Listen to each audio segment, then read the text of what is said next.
నువ్వు 30+ నిరుద్యోగివా? అయితే ఈ వీడియో నీకోసమే. షేర్ చేయి.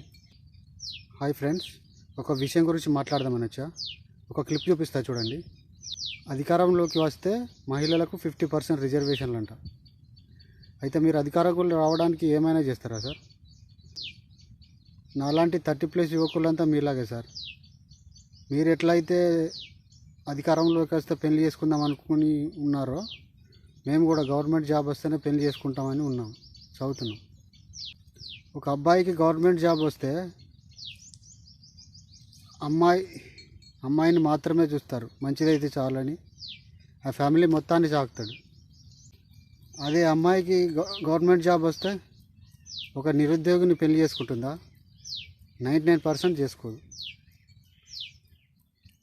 ఆ 1% కూడా కొన్ని సిచ్యువేషన్స్ జరిగో లవ్ మ్యారేజ్ అయితేనే చేసుకుంటారు.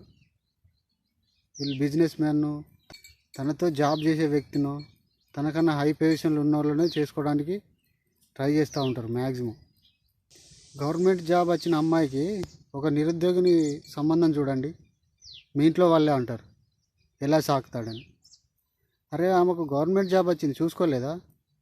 కానీ అవన్నీ లాజిక్లు అవసరం లేదు. అబ్బాయి ఏమన్నా చేయాలి. ఇప్పుడున్న పరిస్థితులలో భార్యాభర్తలు ఇద్దరు చేస్తేనే ఇంట్లోకి వెళ్ళట్లేదు. పిల్లల కాన్వెంట్ చదువులని, ఇంటి వద్దని, కరెంటు బిల్లు అని, పాల బిల్లు అని, అబ్బో చాలా ఉన్నాయి. అంటే యువకులంతా MGNREGS అని వర్క్ చేసుకుంటూ బతకాల్సిందేనా? మీరంతగా 50% రిజర్వేషన్ ఇవ్వాలనుకుంటే పెళ్ళి అయ్యి భార్యాభర్తలలో గవర్నమెంట్ జాబ్ ఎవరికి లేకుంటే ఆ మహిళలకు వర్తిస్తుందని చెప్పగలరా? నేను మహిళలను తక్కువ చేయాలని కాదు భయ్యా, సమాజంలో పరిస్థితులను అర్థం చేసుకోవాలి.